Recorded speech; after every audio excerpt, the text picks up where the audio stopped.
Welcome back. It is Wednesday, July 19th, and the MLB. Our 5 favorite picks are on the way. It's Austin, joined by Logan. Let's recap yesterday. Finally, a winning day. Let's talk about it. Logan had the Brewers plus 1.5. Great call. Ohtani, the legend, cashes over 1.5 bases again. And then Matt Olson does not get it done. If you told me the Braves scored 13 runs, I'd tell you, heck yeah, Olson's going to get it done. No, he didn't even get a hit yesterday. A weird game. But that wasn't just the best part. 2-1 day. We'll take profitable day. But it was Dinger Tuesday. And guess what? Gave out 2 dingers, and bang, they both hit. Austin Riley and Manny Machado. Put up a slip on the screen. I parlayed them together. I'm giving away all the winnings on Twitter. But today we have another 2 dinger plays, and here's what we're doing. If one of them, we don't need both. If one of them hits a home run, we're giving away $100 to just one person that's subscribed to our YouTube channel and that comments down below. And if you want to comment your favorite dinger play, heck, go for it. Maybe you'll look like a legend. Maybe you'll be a winner too. But either way, all you got to do is subscribe to the channel and comment down below. Whatever you want to comment is regardless. But Logan, with that in mind, I want to let you start off with your dinger play before we get into our favorite play. So who are you rolling with to get a dinger? I heard this guy's familiar from yesterday. Yeah, he is our hero from yesterday. He's my hero, especially yesterday. I'm taking Austin Riley once again, plus 300 odds on FanDuel. Look, I mean, I like his matchup versus Ryan Nelson today, and I don't really see a reason to go away from it. It's like he's seeing the ball well. He's clearly got the power to just effortlessly, golf home runs to left field. Why not? Austin Riley, I think, is a really good option. But Austin, you got one for us too. Yeah, I'm going to go to Coors Field, or you obviously want to target some nerfies. I'm going Chas McCormick of the Astros, plus 390 on Bet365. Now, these are dinger plays, and we do want to say, home runs are very variable. I mean, there's so much variance in them, so we're not putting, a set unit amount on here, but I think these two guys got a good chance of getting it done. McCormick, obviously, in Coors Field, he's been crushing lefties, so we'll face a lefty in Austin Gomber today. So I think he's got a chance, plus 390. I know a lot of people might be on Kyle Tucker, which I like too, but I think Chas McCormick is a decent one, so we're riding with him. But let's transition into our favorite plays. As a reminder, if either one, Chas McCormick or Austin Riley, comes through, we're giving away $100 to one person subscribed, and that comments down below. So do that. It's 100% free. Go do it for us. But let's dive into our favorite picks, Logan. We got 5 of them. Let's go in quick. And I'm going to start with this one. It's an earlier start. This is why I'm going to start with it first. It's going to be Red Sox -0.5 in the first 5 innings, -130 on DraftKings. Now, personally, it's a little juice, but I'd probably play the juice up to about -150. I don't really love going that high. So if you want to maybe same game parlay or parlay it with something else, go for it. Maybe your favorite guy to get a hit. This is going to be the same thing as the first 5 result if you're on FanDuel. So if you are on FanDuel, I think that at about -140 something. Check the first 5 results versus the first half run line. They're the same exact bet. So if you get better odds on one of them, take the one with better odds. But let's talk about this one because the Red Sox coming off a 3-0 loss to the Athletics. I mean, the Red Sox were one of the only teams that didn't put up any runs yesterday. One of the craziest MLB slates I've really seen to date. So many teams scoring a ton of runs. Red Sox there's an APB out for the offense, but I think they get it done here today. I think they're motivated to try to avoid losing 2 of these 3 games to the Athletics before they return and have a day off tomorrow before they return home. But like I said, the Red Sox stunk it up yesterday. 5 for 32 as a team, batted 156, 0 for 5 with runners in scoring position. They had some very talented guys like Duran, Verdugo, not going to hit. I think those guys bounce back today, and the rest of the team can step up. Ken Waldichuk expected to start for the Athletics, enters with a 6.66 ERA and a 1.84 WHIP. He has been better at home, but better is not necessarily saying all much because he hasn't been great as a whole. But he's still allowing a 306 batting average and a .400 on base percentage. So I think they're going to have plenty of base runners here. It's just whether or not the Red Sox can convert. I mean, this is a Red Sox team that has been very, very good in the month of July. Very good post All-Star break. Is that one game sample size where they couldn't swing the bats? Is it a one game sample size, or is it going to be the Red Sox bats cooling off here?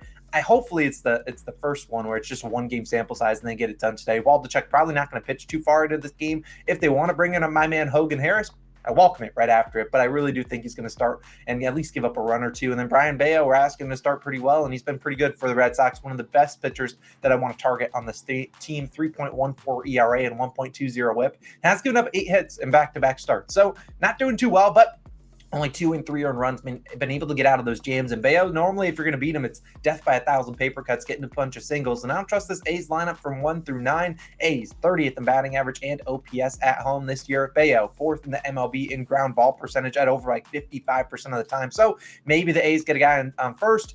You could see some double plays in there. This A's offense, I'm very comfortable fading them here. Obviously, we need the Red Sox leading by at least 1 after the first 5 innings. That's our only recipe for victory, but I think they can certainly come through for us. Has been very, very solid. So round with the Red Sox to be leading by 1, first 5 run line -0.5 is going to be my first play. But Logan, what you going to go with today? Yeah, I've got a money line in mind, and I'm going to the Rays versus Rangers game, and I'm taking the Rays on the money line. Minus 115 odds on DraftKings is currently your best value there. Now, we look at the starting pitching. John Gray's scheduled to start for the Rangers, 3.45 ERA and a 1.15 whip. You look at those numbers, you're like, pretty solid, Logan, right?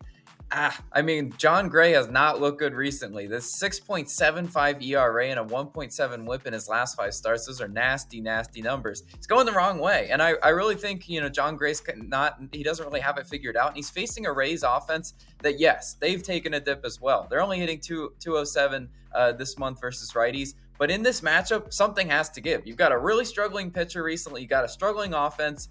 Which one's going to give? And I think it's going to be the Rays offense. I think they do get to John Gray today. The Rays 9th in batting average and 3rd in OPS on the road. We can't forget, how much of a juggernaut this offense was on the road, and how, John Gray, who has allowed his fair share of home runs. Look at John Gray, 3 out of his last 4 he's allowed a homer in 3 out of his last 4 starts. Plenty of power in this lineup for the Tampa Bay Rays. I think there's, several of these Rays should be on Dinger Watch today, because John Gray, when he sometimes hangs those pitches, these Rays better know what to do with it. Now, who's starting for Tampa Bay? It's scheduled to be Zach Littell. 6.05 ERA and a 1.55 whip. Those aren't good numbers, but the good thing about it, Littell will only probably go 1 to 2 innings. All right, as long as he just doesn't come out and sell the game out of the gate, I think we should be fine. The rest of this Rays bullpen will be tasked with pretty much carrying the rest of the game. You look at them, 3.92 ERA in the last 7 days, a decent bullpen. We've seen a lot of late game heroics from this Rangers offense. Today, my philosophy with a bullpen matchup is actually, I really do kind of like to pick the team that is going with the bullpen game, because if you think about what these hitters are going to see, every couple innings, they're going to see a new arm on the mound.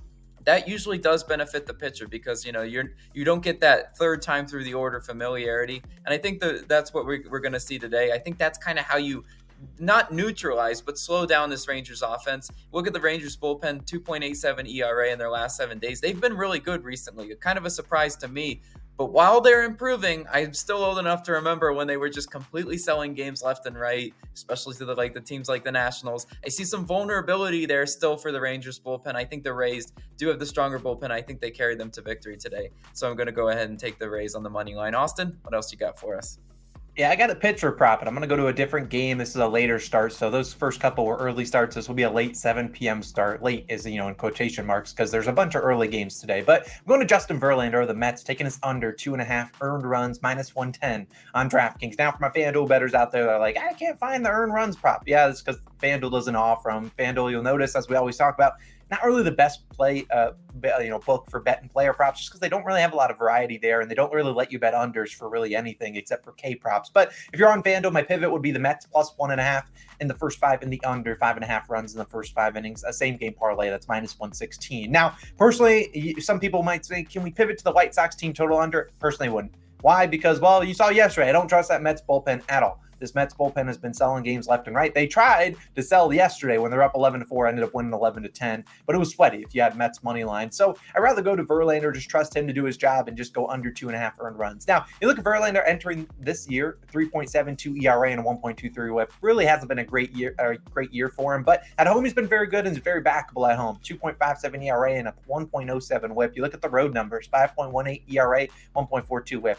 You rarely see me ever backing Verlander, the 40-year-old, on the road. He just has not had the control on the road, but I trust him here at home in this good matchup against the White Sox. Or obviously, like the Mets coming off a double-digit scoring game, can the White Sox string together, another consistent scoring game here? I just don't know. It's an offense that has gone from 10 runs to 0 in the blink of an eye. So I'm trusting Verlander here. He's coming off, not a great start. He went up against the Dodgers. He didn't only allow 2 hits in 5 innings, but the problem is he had 6 walks, which resulted in him allowing 3 earned runs. Just did not have control. But look at Verlander, yet to allow 3 earned runs in back-to-back starts this season. Like I said, he's under this line in 8 of 13 starts, but under it in 5 of 7 at home. So he's obviously been better at home. Coming off, not a great home start. He's expecting to be a little bit better today. Now, look, everyone loves when Logan says this. Get out the little glasses. We're doing some line reading. And while I'm not saying this is a line reading prop, I do want to look at Verlander's K prop. And while I don't bet K props much too often here, because I feel like they're a fluky, very variable stat. But you look at Verlander's K props at the 6.5, minus 130 on the over. When you look at that line, you're like, what the heck is this doing? Verlander's under that in 7 straight starts and under an 11 of 13 overall. Like, I feel like when you get later on in the year and you just take those, Kate props that are just following the trends, I feel like you lose a lot more than you win in the second half of the season. And while I'm not saying go hammer Verlander's over in Ks or heck, even take his under, I think they're at least saying Verlander pitches well. When Verlander gets 6 or more Ks, which he's done in 5 starts this year, he's under this line in 4 of 5. So I'm not saying that he gets 6 today or even 7. I think he just pitches pretty decently. And when I want to look at the bats, lastly, versus Verlander, you got a guy like Tim Anderson batting a big 221, or not 221. That would be good for him. 2-4-21 against Verlander. Benintendi, 3 for 26.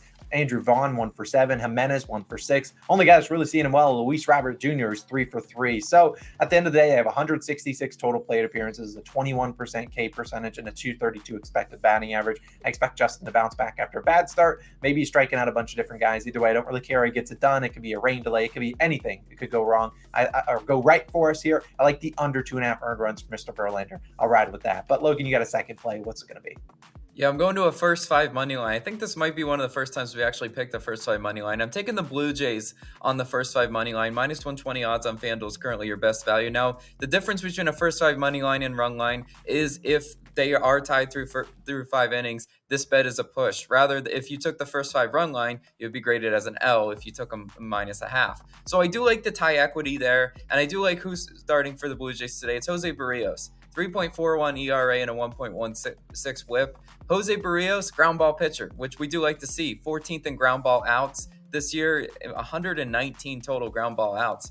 He's got the ground ball working. I think that's really how you neutralize this talented Padres lineup. The current Padres lineup only has a 232 batting average versus Barrios and a 27.9% K percentage. So they are striking out. They're most often grounding out. And even with their offensive outburst yesterday, the Padres are still only hitting 226 on the road this season. It's hard to trust them to be consistent. Look, I will happily fade the Padres any day of the week. I think yesterday was more of an outlier of what that team can do.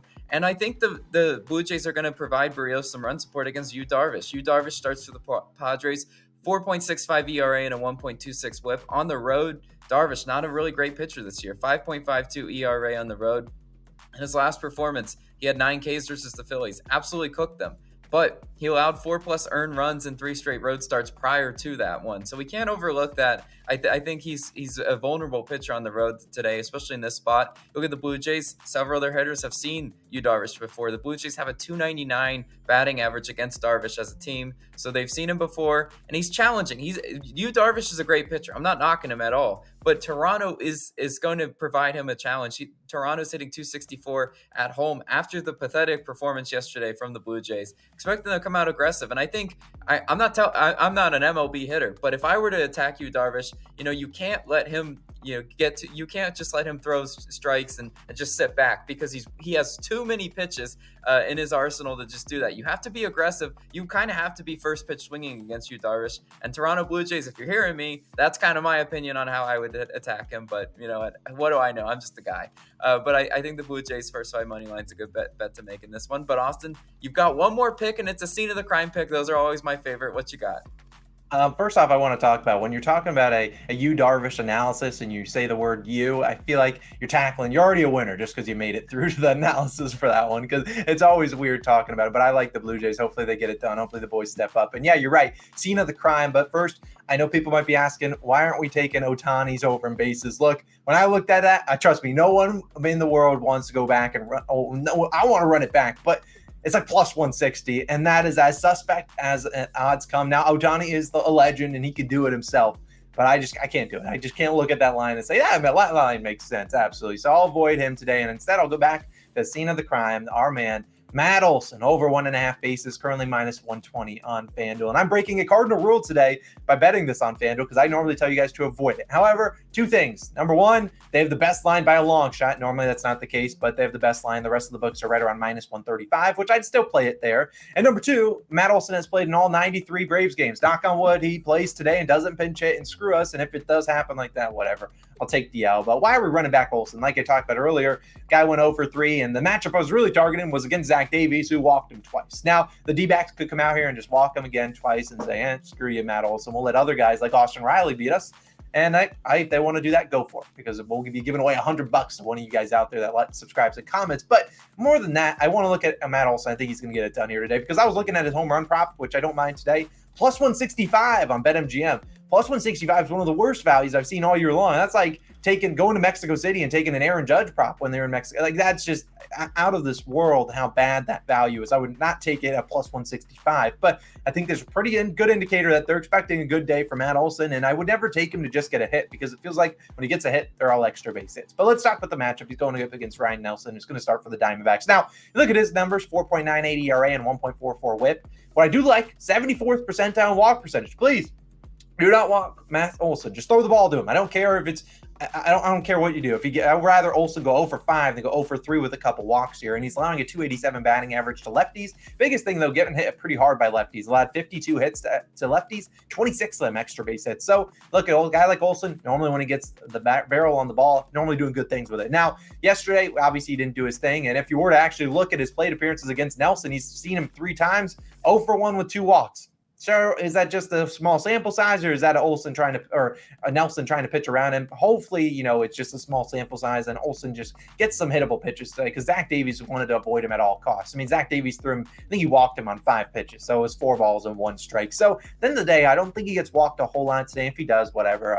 I'll be done with Olson props and then we'll probably hit a home run the next day. But you look at Nelson, throws 57% four seam, 36% changeup to left-handed batters. Olson, 294 expected batting average versus the four seamer with a 68% hard hit percentage. Then versus the changeup, not as great, 239 with the 40% hard hit percentage. But if Olson just wants to sit waiting for a fastball, I'd be okay with that. I think if he just wants to sit on the fastball and wait for one to be in the middle of the zone and do his thing with it, I certainly think he's capable. But I just want to see a guy that was on a 7-game hit streak, went 0 for 3 with 2 walks yesterday, has another 0 for game. I think he steps up today. Obviously, the Braves put up 13 runs. It's a hot offense, so should see plenty of plate appearances here today. So around Matt Olson, hopefully it doesn't hurt us 2 straight days, but I really trust him today. I think he's got another great matchup, and I think he gets it done for us. Normally, when we run back the picks, they normally do pretty well. Hopefully, you didn't run back Mookie Betts yesterday. If you know, you know. But either way, that's my final pick of the day. Those are our 5 favorite picks. Logan, any final things before we get out of here? Let's get after it. We got a big card today. That means a big winning day in store. Let's string together some winning days. That would be really nice this month. Absolutely. And while our nerfy goat Sandy Alcantara is on the mound, we're going to take a step aside from the nerfies. I don't trust Dakota Hudson on the other side. But if you want to take the Sandy nerfy for the culture, please support you. But either way, those are 5 favorite picks of the day, plus a couple dinger plays. Let's have a great Wagon Wednesday, and we'll see you guys back again tomorrow on Thursday, hopefully with another winning day, and hopefully with some giving away some money to you guys in the comment section. As a reminder, subscribe, comment down below, and if you want to check out our Dimers parlay of the day for 3 more hitters to get a hit, definitely go check it out. Right below my face, go check it out. Let's have a great day. We'll see you guys back on Thursday. Peace.